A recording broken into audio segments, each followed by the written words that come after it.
A'udzu billahi minasyaitonir rajim. Bismillahirrahmanirrahim. Mau kemana? Alam tara ilal ladzina yaz'umuna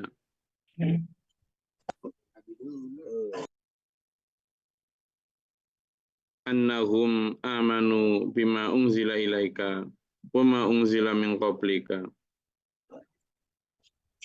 Tidakkah engkau Muhammad memperhatikan orang-orang yang mengaku bahwa mereka telah beriman kepada apa yang diturunkan kepadamu dan kepada apa yang diturunkan sebelum min qablika.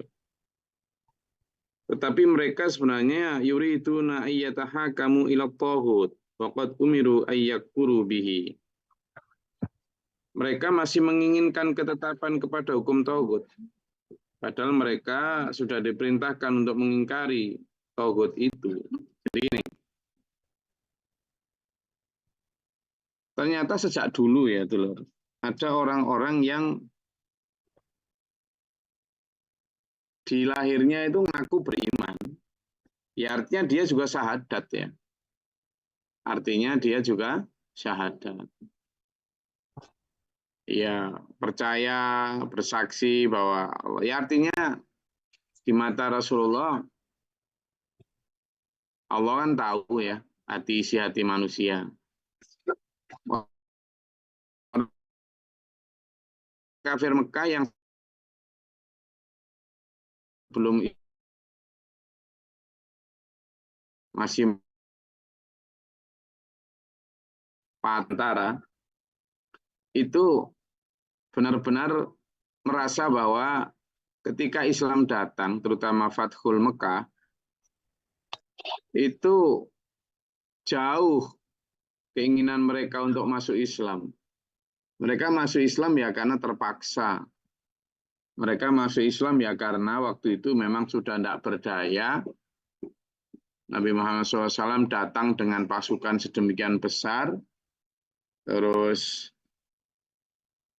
kanan kiri, tetangga, teman, kerabat juga sudah pada masuk Islam. Tidak mungkinlah gelombang orang-orang masuk Islam itu dicegah sehingga sebagian dari mereka ya masuk Islam. Padahal hatinya itu sebenarnya masih pengen mengikuti aturan-aturan tradisi sebelumnya. Hati mereka masih ingin, masih merasa bahwa aturan atau tradisi sebelumnya itu masih relevan, layak, dan memang bermanfaat. Sehingga banyak waktu itu sebenarnya yang di lahirnya mereka beriman atau Islam, tetapi di hatinya masih mengikuti kepercayaan sebelumnya. Gitulah. Sehingga pada prakteknya ya mereka setengah-setengah hati mereka itu. Padahal sudah jelas waqad umiru ayyakfuru bihi. Mereka sudah diperintahkan untuk tidak lagi membawa-bawa agama sebelum itu, tidak lagi mengikuti kepercayaan sebelum datangnya Islam, tidak lagi mempraktekkan tradisi yang bertentangan dengan ajaran Islam kalau memang mereka masuk Islam. Ini ada kaitannya dengan perintah udkhulu fisilmi kafah. Kamu itu kalau mau masuk Islam ya masuklah Islam secara kafah. Jangan separuh-separuh gitu. Jangan apa? Jangan mudzabdzabina baina dzalik. Jangan in between. Apa? Jangan di tengah-tengah pintu. Jangan ancik-ancik teri. Jangan, gitulah. Jadi itu. Kenapa? Karena di ayat 60 ini ya, yang ayat 60 ini jelas orang-orang yang dimaksud tetapi mereka sebenarnya masih menginginkan ikut aturan tauhid, orang yang selalu memusuhi Nabi Muhammad SAW dan kaum muslim. Ada yang mengatakan, ada dalam satu kisah itu namanya Abu Barzah seorang tukang tenun pada masa Nabi, dan ada yang mengatakan adalah Ka'ab bin Arsyad, seorang munafik. Nah, munafik ini loh yang dimaksud dengan lahirnya Islam gitu loh. Lahirnya ya bersyahadat gitu. Jadi ini, alam taro ilal ladzina yaz'umuna, mereka mengaku bahkan bersumpah itu annahum amanu bima unzila ilaika. Mereka, saya ini beriman loh Muhammad terhadap apa yang diturunkan kepadamu. Artinya aku yang mengakui Tuhan itu satu Allah, kamu utusan Allah, percaya terhadap Quran yang kamu bawa gitu, wa ma unzila min qablika, dan juga mengakui apa yang diturunkan sebelum kau, yakni Taurat, Injil, Zabur dan seterusnya. Tapi hati mereka yuriduna ayyatahakamu ila tauhid. Tapi hati mereka itu masih berlandaskan kepercayaan hukum-hukum tradisi sebelumnya, karena belum plong gitu loh. Ya seperti yang saya sampaikan tadi, baik periode Fathul Mekah ketika Mekah sudah ditaklukkan, maupun periode Madinah ketika Madinah sudah benar-benar di dalam aturan Islam, itu sebagian penduduk Makkah maupun sebagian penduduk Madinah itu ikut Islamnya itu ya masih karena ya gelombang masuk Islam waktu itu sudah hampir tidak bisa dicegah. Sehingga waduh nanti kalau saya nggak masuk Islam gimana? Padahal hatinya itu masih condong kepada tradisi sebelumnya. Entah tradisi nenek moyangnya, entah tradisi di keluarganya, entah masyarakat. Sehingga ketika ada yang bertentangan dengan ajaran Islam, mereka sebenarnya masih gamang untuk mengikuti ajaran Islam itu. Kan banyak itu ya, tradisi sebelum Islam yang dipangkas oleh Islam itu ya. Banyak sekali, sangat banyak. Dan dari situ kehendak untuk apa? Lari dari Islam itu sebenarnya masih menyala-nyala. Itu terbukti apa? Begitu Rasulullah wafat, gelombang murtad itu banyak sekali loh ya. Gelombang murtad banyak sekali, makanya Abu Bakar itu begitu dipilih menjadi khalifah, itu kan satu di antara sumpahnya adalah saya akan memerangi orang-orang yang sudah murtad dan orang-orang yang mengaku menjadi nabi. Satu di antara yang diperangi Abu Bakar. Karena memang waktu itu banyak kaum muslimin yang kemudian kembali kepada agamanya terang-terangan. Kalau di masa Rasulullah kan ya masih sembunyi-sembunyi sehingga disebut munafikin tadi. Di lahirnya dia bersahadat, ya mungkin juga sholat puasa, ya zakat karena terpaksa juga, mungkin juga sudah haji, tapi itu tadi hatinya itu masih, sehingga orang-orang seperti ini yang di masa Rasulullah sering menjadi penyakit. Kadang ngendor-ngendori ketika waktu ada perintah perang, kayak gitu-gitu. Ya itu. Lah ternyata kaum munafikin itu sudah ada sejak zaman Rasulullah gitu. Orang-orang yang sebenarnya hatinya itu masih belum sreg terhadap aturan Islam secara utuh. Makanya waktu itu pun seruannya adalah apa? Udkhulu fis-silmi kaffah. Kalian tuh masuklah Islam itu secara utuh, integral, holistik, jangan parsialistik. Apa parsialistik? Ya setengah-setengah. Aku mau sholat tapi puasa aku nggak kuat misalnya gitu. Aku ya sudah syahadat, haji pun insya Allah mampu lah aku. Tapi kalau disuruh tutup aurat, enggaklah aku belum mampu soalnya. Nah gitu. Aku kalau disuruh syahadat oke lah. Tapi kalau zakat kok kayaknya, nah gitu. Dan banyak lagi. Jadi dia memilah dan memilih Islam itu menurut keinginan nafsunya saja. Di masa itu pun begitu. Nah, yang paling bahaya adalah mereka sebenarnya masih ingin mengikuti tradisi.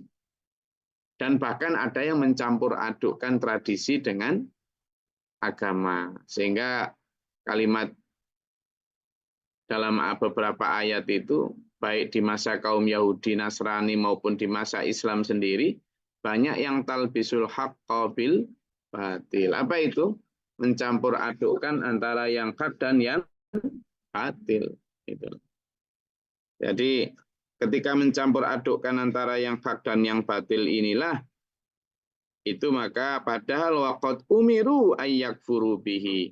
Mereka sudah diperintahkan untuk apa?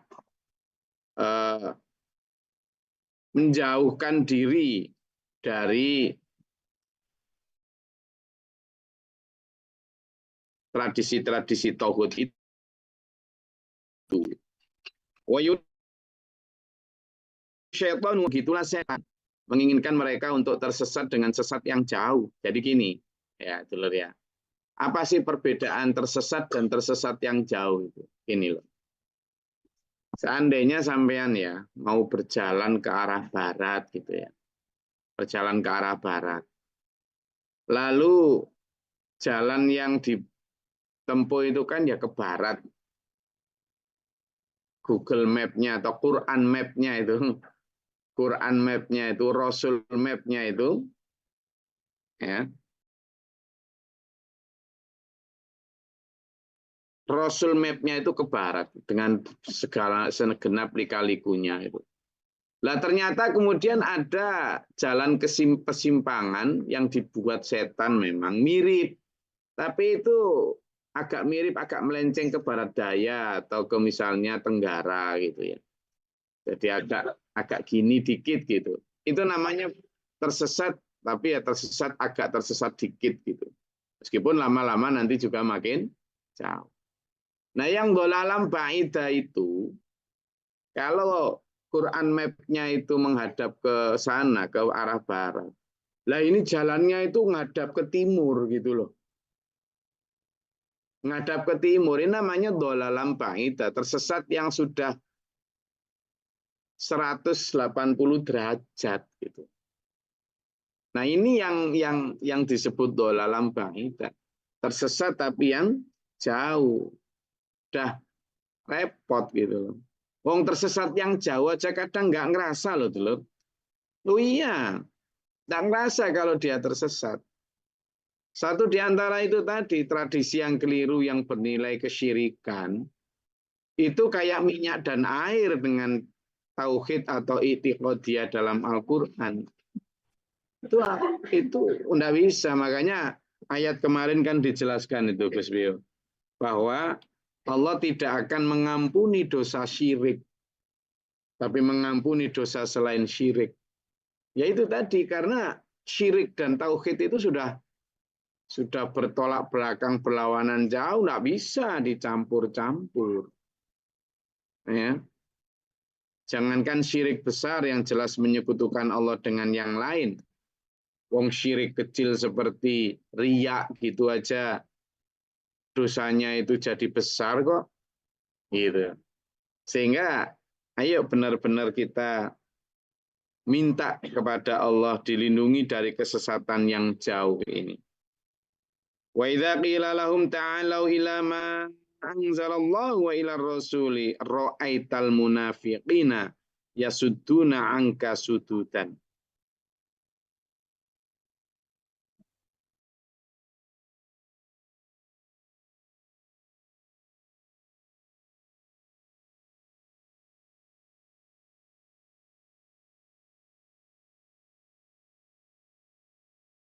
Ya. Jadi ketika diajaklah kemarilah ke dalam apa yang diturunkan Allah dan apa yang kepada Rasulnya. Ayo beriman, ayo ikut. Maka Muhammad engkau akan melihat wajah-wajah orang munafik itu. Mereka kan berusaha untuk menghalangi. Zaman pikir terus menghalangi ini terang-terangan, jangan mau ikut Muhammad, jangan. Enggak ya. Mereka akan memberikan alasan-alasan. Yo tahajud, tapi kan kita ya harus tahu diri, mengukur kekuatan tubuh. Kayak gitu-gitu. sedekah ya sedekah, tapi ya kita harus tahu perkembangan zaman ini butuh butuh granit baru itu juga penting.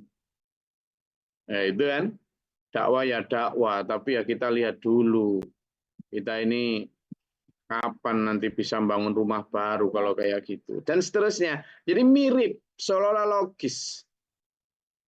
Nah, yang kayak gini sebenarnya orang-orang dalam Islam sendiri. Munafik itu bukan orang kafir loh ya.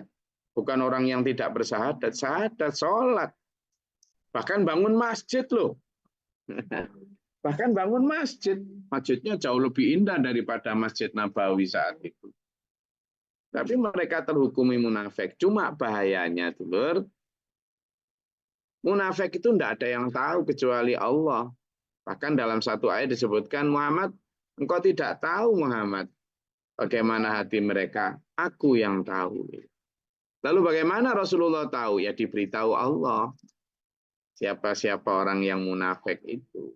Karena Rasulullah sendiri tidak tahu. Ada itu ayatnya.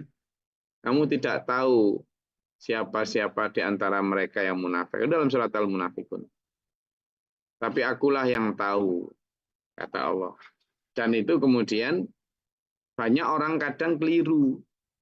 Ya karena pada lahirnya bisa jadi sangat muslim banget.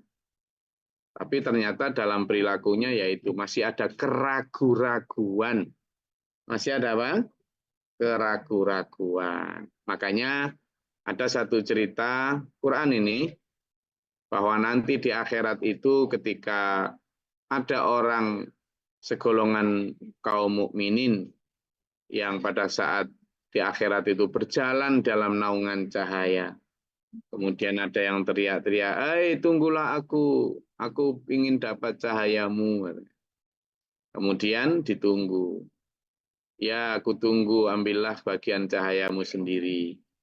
Begitu ditunggu, bareng jalan. Ternyata orang yang minta ditunggu tadi berada dalam kembali kegelapan. Teriak-teriak lagi, tunggulah aku. Aku ingin dapat cahaya itu. Begitu ditunggu, masuk. Sebentar kemudian dalam kegelapan lagi. Tunggulah aku sampai 3 kali ditunggu. Ternyata dalam kegelapan lagi. Lalu si yang ditunggu ini tanya, loh kenapa aku kok ini? Bukankah dulu aku dunia bersamamu? Ya artinya mungkin ya sholat bareng apa segala macam. Tapi kata orang itu yang beriman, iya memang kamu dulu hidup bersamaku, tapi kamu diganggu oleh pikiranmu sendiri, serba ragu dan serba ditipu oleh angan-angan. Wa gharratkumul hayatud dunya wa gharratkumul ghurur. Kamu itu ditipu oleh angan-angan dan ditipu oleh perlombaan persoalan dunia katanya. Jadi tidak bisa. Nah, yang seperti ini dulur yang kita hindari. Kenapa? Supaya kita berada dalam jalur yang jelas, bukan yang in between, bukan yang mudzabdzabina baina dzalik. Islam ya Islam yang kafah sudah.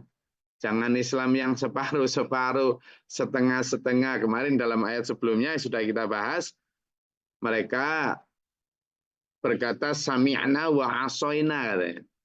Kami yang mendengar tapi ya kami tidak mau ikut. Tapi ada juga yang sami'na wa pikir-pikirna. Apa itu?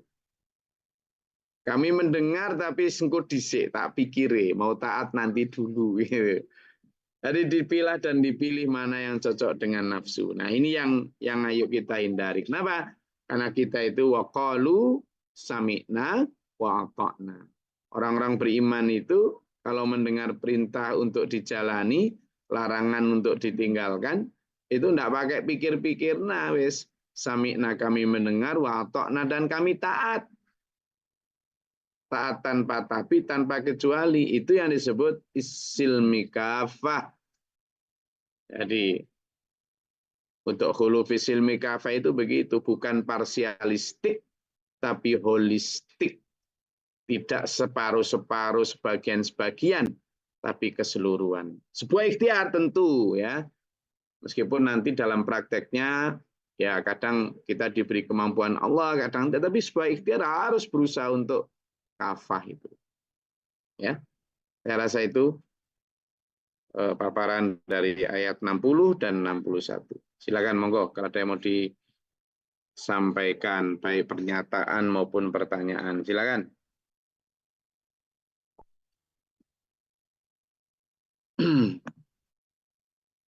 Silakan kalau ada yang mau dinyatakan atau ditanyakan. Monggo. Kalau Gus. Ya, monggo. Langsung silakan. Assalamualaikum warahmatullahi wabarakatuh. Mungkin mau nanyakan agak menyimpang sedikit Gus, bisa ya? Ya, cepat silakan. Tentang ini kita kan sebagai anak itu harus mendoakan orang tua Gus ya. Harus wajib itu doa anak soleh yang bisa meringankan siksa kubur orang tua. Tapi kejadiannya begini Gus. Orang tuanya itu keyakinannya beda dengan kita. Nah, ada kejadian kemarin. Kalau kemarin itu ada orang tua yang wafat, yang meninggal. Itu kan cara menguburnya itu dengan dikremasi. Lalu dilarung ke laut gitu.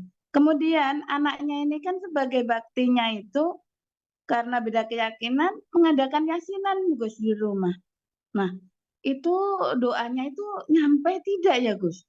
Terus apakah kalau beda keyakinan itu bagaimana ya? Jadi saya ini tanya supaya paham jelas gitu Gus. Terima kasih. Ya, jadi pertama kita jelas ya, kita berbaik kepada orang tua itu kewajiban, apapun kondisi mereka, ketika mereka masih hidup. Apapun. Jadi dalam surat Al-Isra ayat 23, 24 ya. Jadi sampai 25 itu jelas kalimatnya. Bahwa berbaik kepada orang tua bisa dibaca itu Bu Zahra, coba di ayat 23, 24 surat Al-Isra dibaca monggo silakan.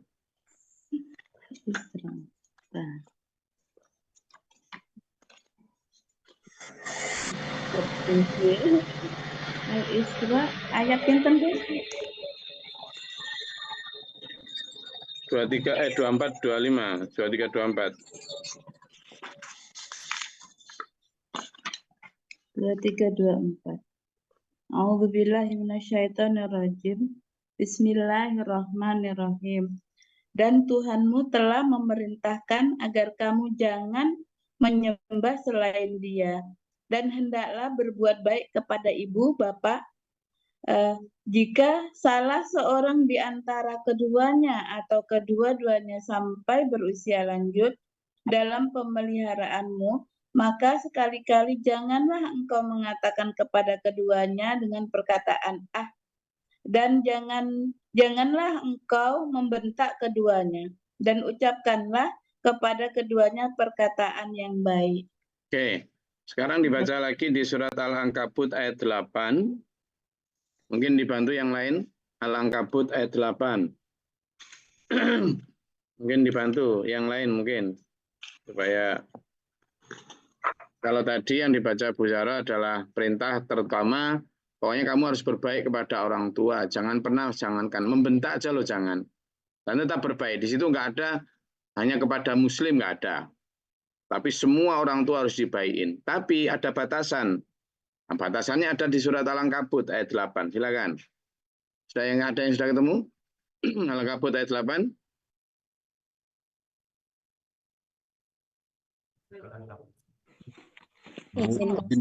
Silakan Bu Husnul, Bu Rini atau Bu Husnul, silakan.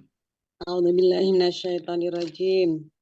Dan kami wajibkan kepada manusia agar berbuat kebaikan kepada kedua orang tuanya.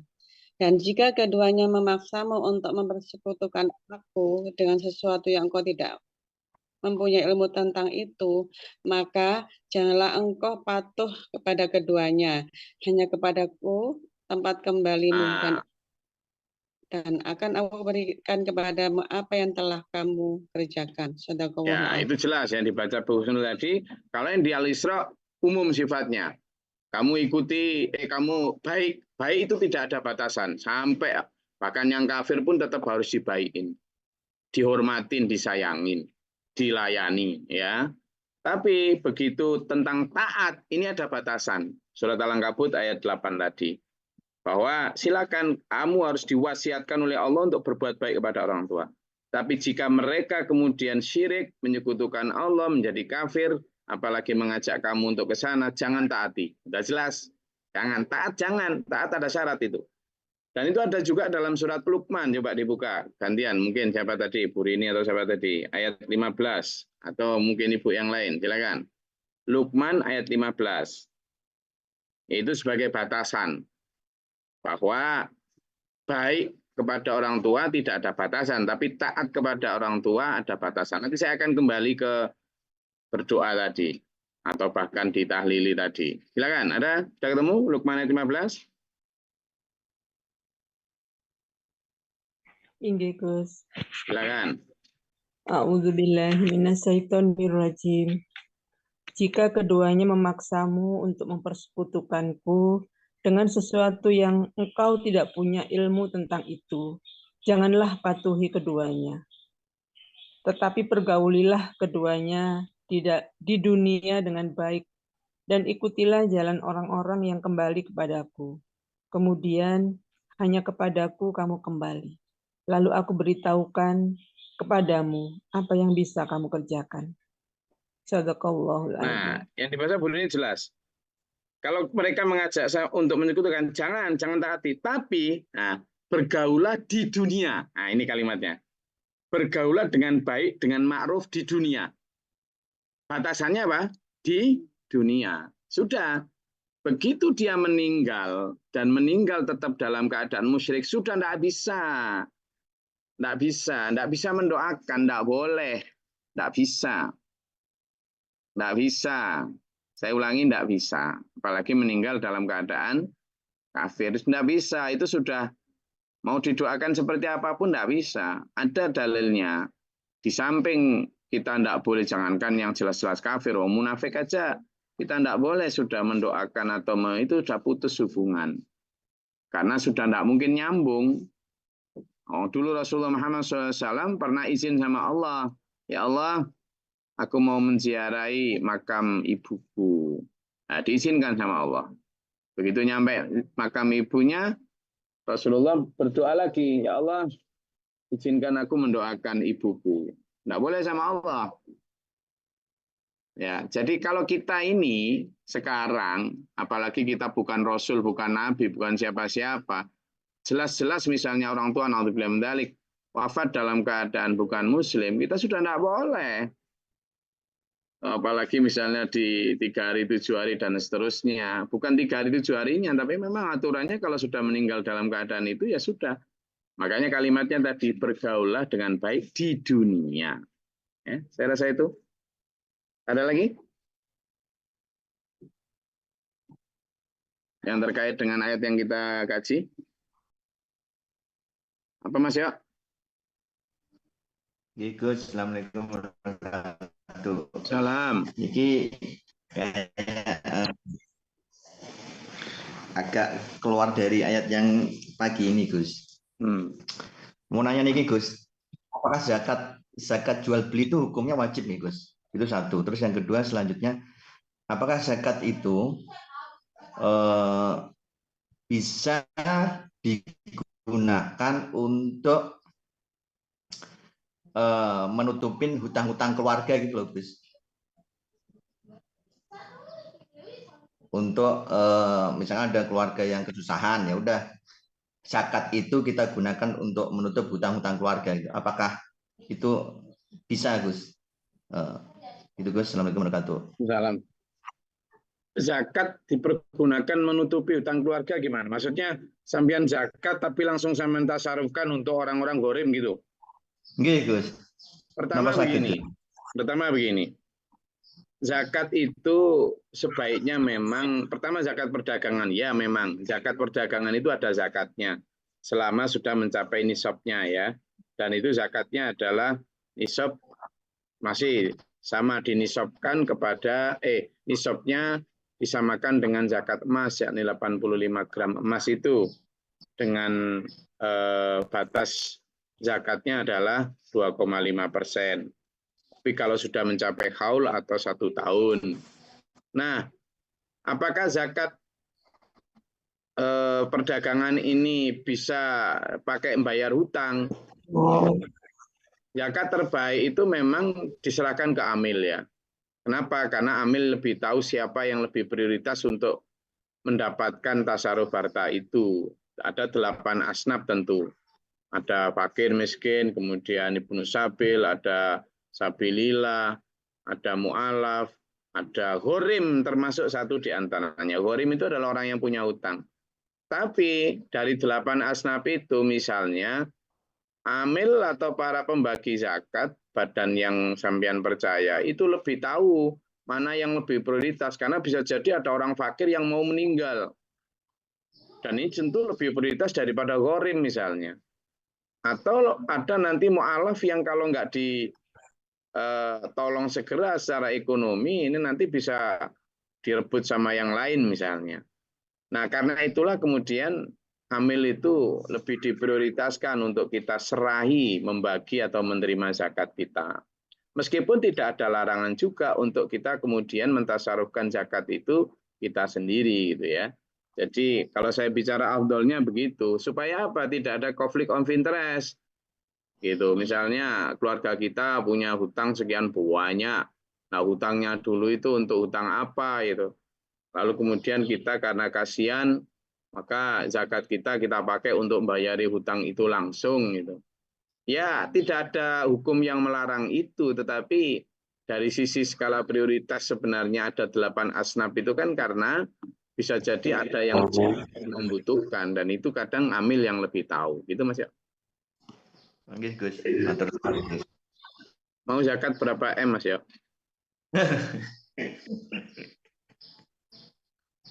Guyu. Ada lagi? Oke, kalau sudah ada yang berkaitan dengan ayat kita atau di luar topik? Oke. Kalau sudah ada, saya rasa cukup kajian kita pada pagi hari ini. Semoga mencerahkan kita. Intinya adalah kajian kita pada pagi hari ini diajarkan oleh Allah. Hati-hati ya, hati-hati. Ada orang-orang yang yaz'umuna tadi mengaku bahwa mereka beriman, padahal dalam hatinya masih separuh-separuh. Nah, kalau kita tarik di garis zaman sekarang kan banyak nggak itu? Banyak enggak? Yang Islam, ya maksudnya ya banyak enggak? Tapi dalam prakteknya itu masih mengikuti dan yang ini dan yang itu, masih mempraktekkan hal-hal yang di luar ajaran. Karena artinya sebenarnya masih percaya terhadap hal semacam itu. Padahal itu yang sudah di waqad umiru ayyakfuru bi. Allah sudah merintahkan untuk jangan percaya gitu. Tapi ya kalau sekarang kan masih banyak sehingga kemudian mencampur adukkan itu. Ayo kita hindari ya supaya tidak tercap munafik, supaya enggak tergolong dalam dhalalam ba'ida. Karena apa? Dalam ayat yang 61 tadi disebutkan tentang ciri-ciri munafik. Hati-hati ya. Nah itu kembali kepada harudduhu ilallahi war rasul. Kembali kepada hukum Allah dan Rasul. Al-Quran dan Rasul. Semoga Allah berkenan memberikan kita ampunan, tuntunan, kesehatan jasmani rohani, yang halalan thayyibah, juga dimenangkan melawan Dajjal. Selamatkan dunia akhirat kita. Minallahumma sholli wa sallim barik. Allahumma fir lil mu'minin wal mu'minat wal muslimin muslimat al ahya. Allahumma atina fi man hadaita wa afina fi man afait wa lana. Tabarak rabbana wa ta'ala alhamdulillah ma qadara astaghfiruka wa atubu ilaika. Allahumma dafa'na al-bala wal waba wa qadara hastina min al-jinn wa syaitan wa kufara rabbana natina wa Rabbana wa la taj'alna fi qawmin zalimin. ربنا آمنا فاكتبنا مع الشاهدين ربنا لا تزغ قلوبنا بعد إذ هديتنا وهب لنا ربنا إننا سمعنا مناديا ربنا فاغفر لنا ذنوبنا وكفر عنا سيئاتنا اللهم افتح علينا باب السماء برحمتك اللهم أنزل علينا رحمة من فضلك ربنا واجعلنا مسلمين لك ومنذرين ومسلمين لك وأرنا مناسكنا ربنا آتنا في الدنيا حسنة وفي الآخرة حسنة وقنا عذاب النار